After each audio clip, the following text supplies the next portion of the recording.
tela para la cara para proteger a los demás. Cúbrase la nariz y la boca con un pañuelo desechable cuando tosa o estornude y lávese las manos inmediatamente. Evite compartir artículos con otras personas de su casa. Esto incluye toallas, sábanas, etc. Asegúrese de que los platos se laven en agua caliente o en la lavadora automática de platos antes de que alguien más los use. Preste atención a cómo se siente. Si empieza a tener dificultad para respirar o está preocupado por su salud, llame al médico. Para obtener más información, visite cdc.gov/Spanish. All I wanna be is a reflection. Shine your light on me that I may show others the way. Hey, what's up? This is Calvin Manley with today's message of praise from the New Living Translation of the Bible, coming from Romans 12:2.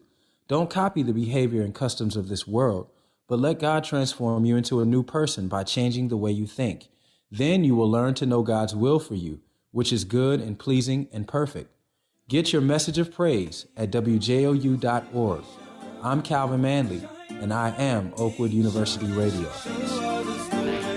Good morning. It is 8:31 now in the Tennessee Valley. We are live on Facebook and on YouTube with our breakfast chat today, and I'm so excited. Y'all come on in. We're at Praise 90.1 FM WJOU, and it's Triumphant Thursday, and we have something to really talk about that we are excited about. It is triumphant, and that is our inauguration of our President of Oakwood University, none other than Dr. Gina Spivey Brown. She is the 12th president of Oakwood University, and she is the first female president of this university. And we have in our studio today the Vice President for Advancement, none other than Miss Ava Barksdale. And good morning to you. Good morning. So glad to have you here early in the morning. It's good to be here. It's good to have you here. So, I mean, as I walk across campus, though, I just feel a wonderful vibe going on. Everybody seems to be excited and just in anticipation of this great event that's happening tomorrow. What is your take on how it feels around campus right now? So there is a buzz. There's a buzz in terms of trying to make sure we present well to our public. There is a buzz as it relates to the historic nature of everything that's going on. I would say there is a buzz of unity. As you well know, the ceremony itself takes place in the church. And what people may or may not know is that the church is on the Oakwood campus, but it's really a separate entity from the university.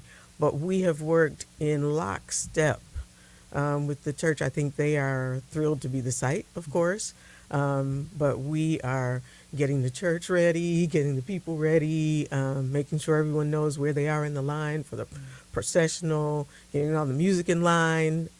So overall, there is a lot of excitement. And also, I know, because even though we're going to be celebrating tomorrow, this milestone occasion, we know that since she started, what was her first day again? Her first July day, 1. July 1. She has done some remarkable things already. So let's just talk about that. What's been going on campus? Well, you know, it's always interesting because, of course, we run on a fiscal year, July 1 to June 30, which is why that would be our first day.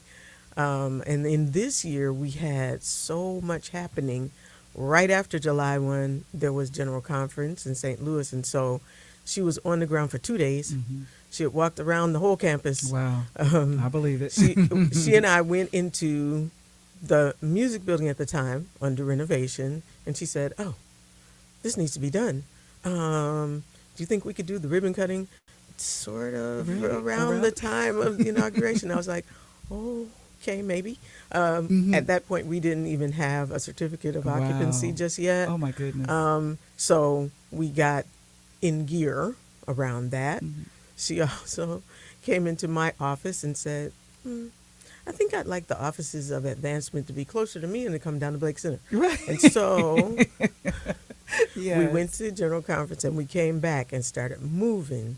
And we moved people and things, and we're almost situated as we were also ramping up for everything relative to inauguration. We've done 2 or 3 fundraising, a couple trips, and when students arrived on campus, I think that's when the buzz took another notch up. Yeah. Because that's always true when students come. But one of the reasons is that our students, as everyone knows, 93% of our students need some sort of financial help to be able to make tuition and be in school. Well, she took that on as almost a personal situation, and she made those appeals in church, but what people don't know is that behind the scenes, she was also calling friends, calling people. And so in about 2.5 weeks, we raised a little over $500,000. Oh, wow. Wow. Most of which, the lion's share of that, went toward trying to make sure students could clear and get into school. Now, she has 4 specific first priorities that she's looking at in terms of fundraising, but that one was the one that we pushed out in order to get students in school. And so her energy around that, I think, is also spreading among our alums and other friends. There are people who call me every day, not just to give a gift, but to say, hey, I know a person. Right. Could you? So I'm writing proposals and trying to get things to people, shifting words around that would appeal to one group and maybe not another. And so, there is a lot.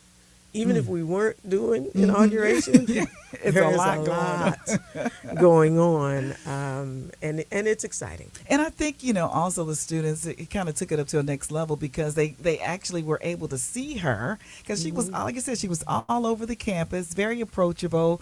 Anybody can come up and speak to her, right? And so that brings a sort of, a vibe as well to the campus and retches up the excitement on campus as well. Yeah, you might want to be at your desk doing whatever it is that you do because she might just show up. Right. And, I don't think there's a lot of that going on. I mean, there's so much happening. I mean, people are busy on campus. So, hey, listen, she might walk up and she can't find them because they're busy, right? I know. Well, she eats in the cafeteria Yeah, almost I every know. day. Yes, I've seen her in there almost every day. Almost. Oh, When she, wow. she's got to be away a lot too. So, when she's in, then she tries to make sure she's in places where she connects with the people. Right. So she seems to be a really, really people person because she's been out in the community as well. Okay, tell us about that. Sure, yeah. We have been to meet the mayor. She was recorded for the Brenda Martin Inside Huntsville show. So I'm not really sure what the broadcast date for that is, but she's done that.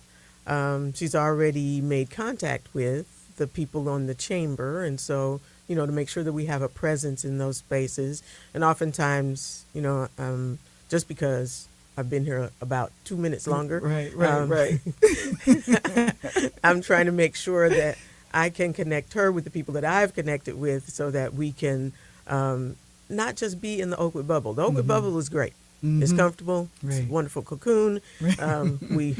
We build great students within it. Yes. We know they have to go out. We know that some of the support we need is outside of our bubble. And so in the midst of all that she has to do to run the school, I'm trying to make sure that she also connects with those people who can be our friends and who can do things that will keep us in the forefront, in the fabric of the Huntsville community. This is just an exciting time. This historic event that's coming up on tomorrow. We're here on Facebook and YouTube live and listening. If you're listening to 90.1 FM with Ava Willis-Barksdale,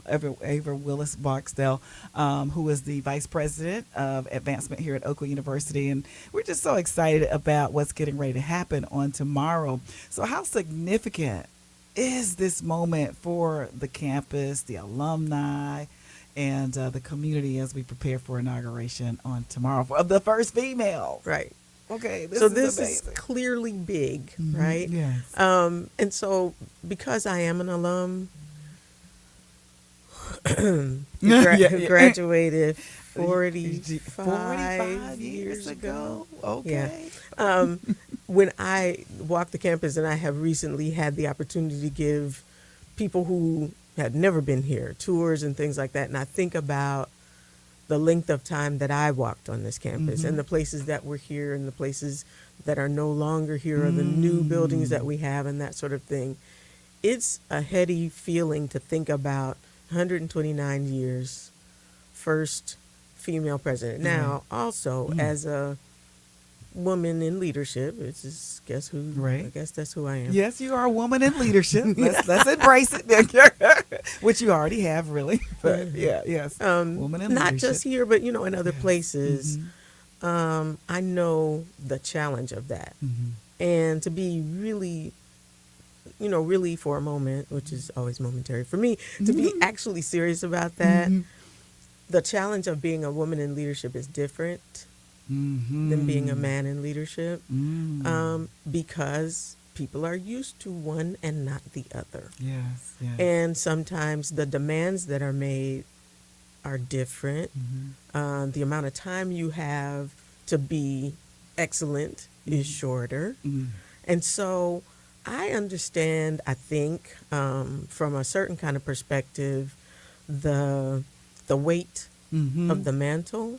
Though I am not president, I know, and so then that means it is doubled or tripled or whatever, right? Exactly. Right. So I think that as everyone looks at and is really excited about the first woman and all of that, it's interesting when you talk to Dr. Spivey Brown, she says that didn't occur to her when she took the job, which is also typically true for women. They think about the responsibility, can they make a difference, all of that, and not so much leaning on that. And then it's like, okay, now I'm going to have to do this a little differently because I would anyway. Right. But all the people are going to have to understand now what it means to have a woman in charge. Now, if I was being coy, I would say it's about time. Yes. Amen. Because having a woman in charge does make for a difference. Yes, and I know that even if people want to say it's, a good leader is a good leader, I think that we are going to see and are already seeing what it means to have a woman in charge. It's a different feeling. It is a different feeling. So for those who are listening now who may not be familiar with Dr. Brown, can you tell us a little bit about her background and what makes her such a strong fit for this role? So Dr. Brown is also an alumnus of Oakwood. It was Oakwood College when she graduated. She actually has 2 degrees because she graduated in both biology and in nursing from Oakwood. And of course, she has several fellowships and a lot of little letters, but she has a PhD also in nursing. And so her clinical background in higher ed is significant. In the last 12 years, I believe, or 10 years, she spent at Howard, and she was the dean of the School of Nursing and Health Professions. That school, a separate school from the university, is about the size of our university. Wow, I didn't know that. In terms of numbers of students, yes. And those schools function as part of the university, but somewhat independently.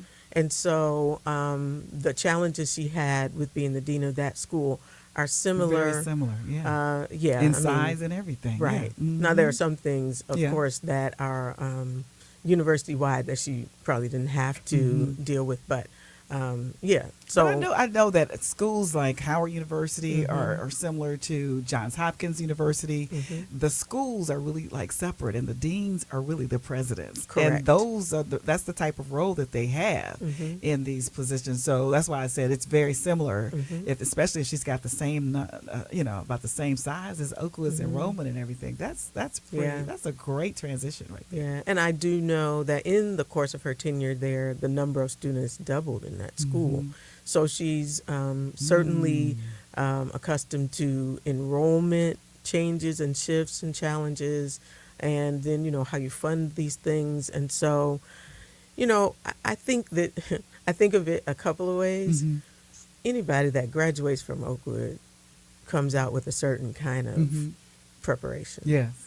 But then along the course of her career, she's worked for Loma Linda, she's worked for Washington Adventist University, she's worked for Howard.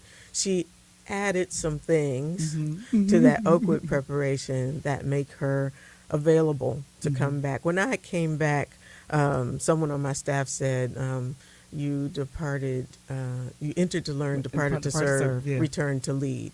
And I think I like that. not that she's me, but I think those of us, especially at administrative and top administrative positions, know that there was a moment where we were, we learned and we had something that we were doing in our careers.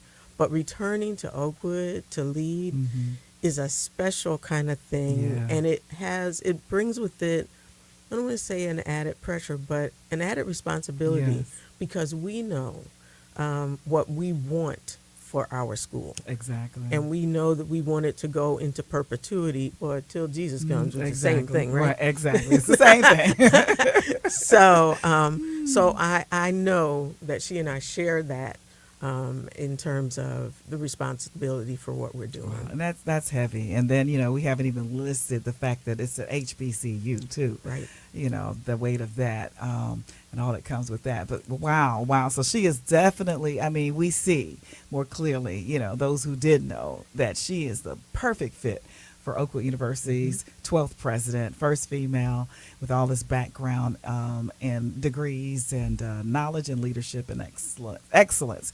So we're happy about this. So the inauguration is happening tomorrow for this wonderful leader that we have at 10 a.m. But there's some things going on. Is there anything available that people can attend, or just share with us what's happening today? So today at 2 p.m., we're going to do the formal ribbon cutting of the newly renovated G.E. Peters Music Hall. That building was built in 1964. And so I remember that. Yeah. Well, I don't remember that because I was born that year. Yeah. But I remember that they were doing something in that building anyway, when I got old enough. And at the time, I believe Mrs. Booth Yes. was the chair of the department, the music department, when they moved into that building. Surely over the years, it had some minor things done or whatever, but about 5 or 6 years ago, the faculty moved out of that building because of needed repairs and other things. And so it got swept into a larger capital campaign. And our goal for that building is that it not only be renovated, the older portion, which if people, come by and see it today, it is beautiful on the inside. But soon, as soon as I raise a few more $1 million, they can occupy it now, but there's still some work that needs to be done. We're going to add an expanded front, maybe come the back, I don't know, but an atrial lobby. Nice. The auditorium will become larger. There will be some more technological recording pieces that will be added to that building. So I'm looking forward to that. There are a number of donors who have already given to support the expansion, and I'm looking for some more. But today we're going to celebrate the music faculty being able to return moving back to their home. Yes. And so there will be some music. Aeolians will do something. We're going to try to have music all over the building as it might be in a normal day. So that's an appropriate kind of kickoff, and that is because she actually raised the money, so you can get to that point too, right? Since she started, So so that is open to the public at 2:00, and then tomorrow,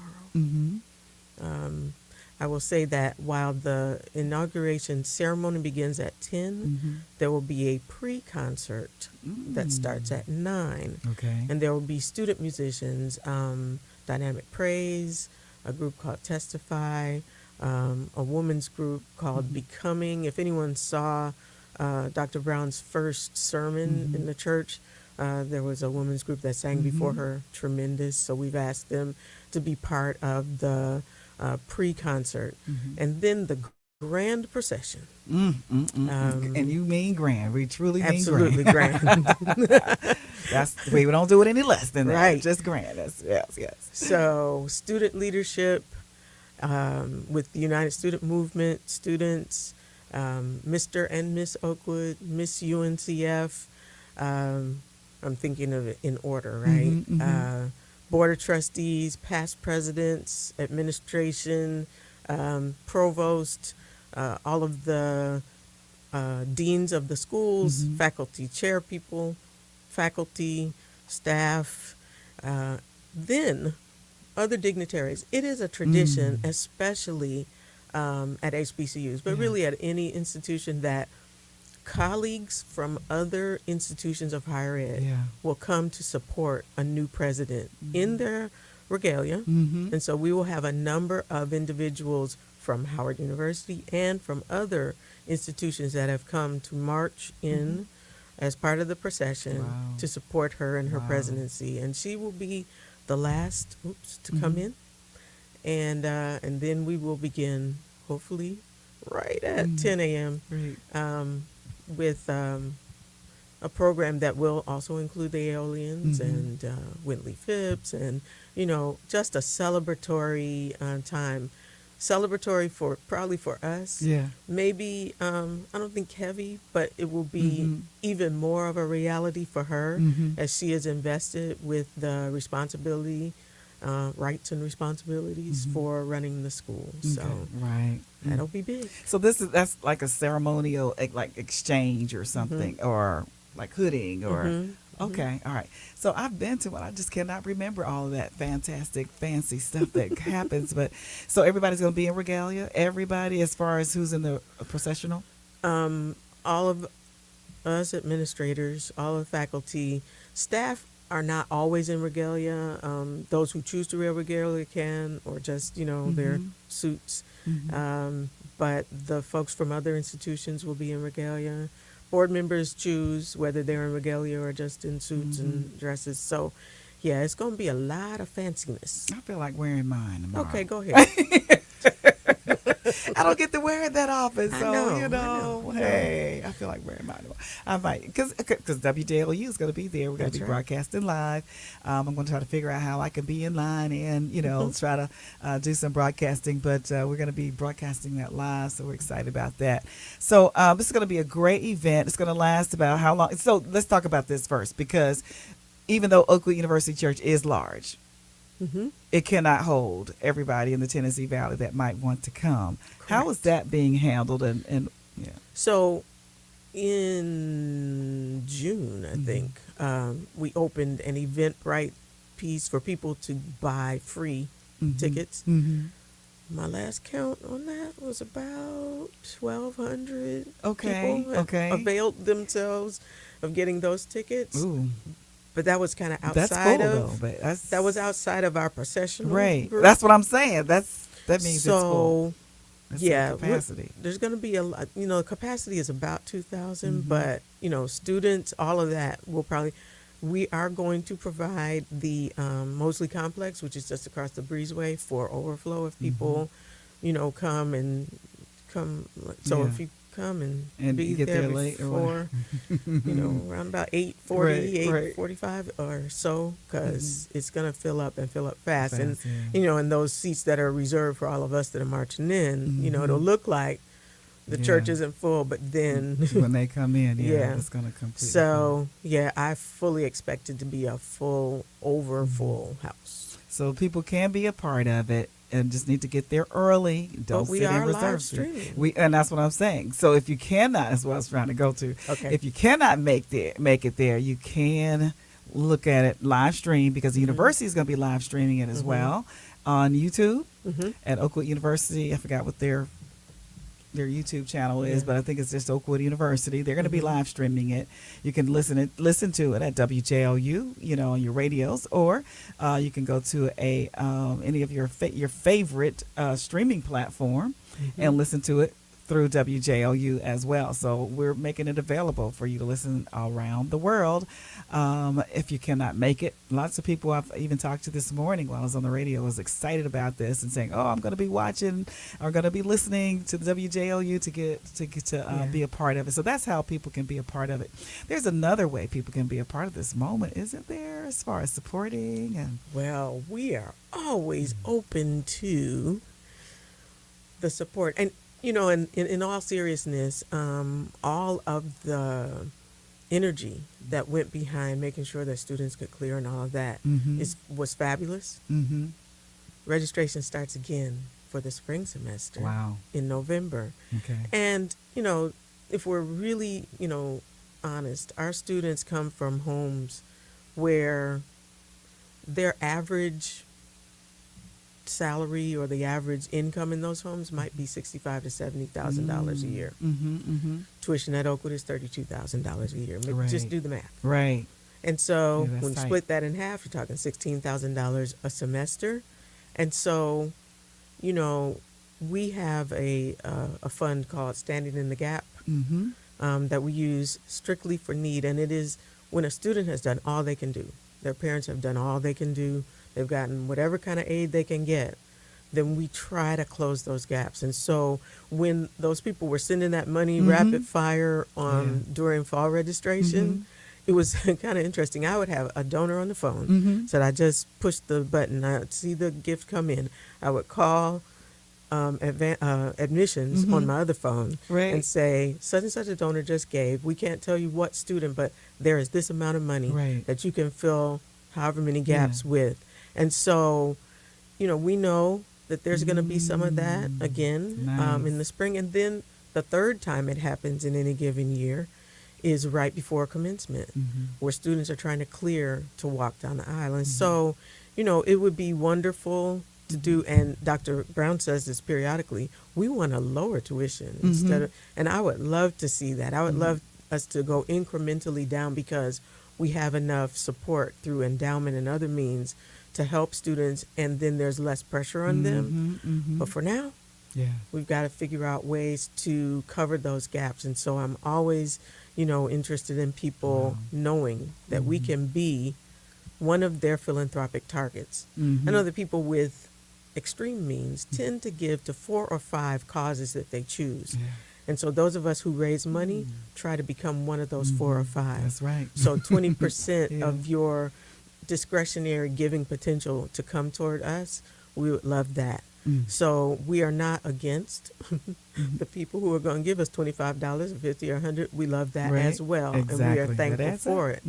But for those who have a few more pennies or dollars, the event we had Saturday night in Atlanta, Yeah. a gentleman stood up and he said, I'm challenging you all to give.